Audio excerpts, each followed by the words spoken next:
to everyone. I am M. Deepak from 7th grade. Akash Education Institution. In front of you, I am telling you a small speech about freedom fighter of Bhagat Singh.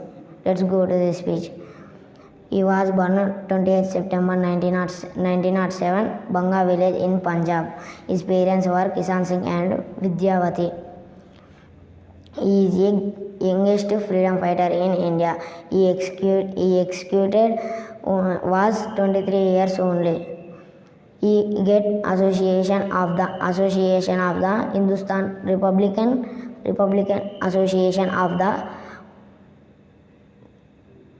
Nizam Naujawan Bharata Sabha. He involved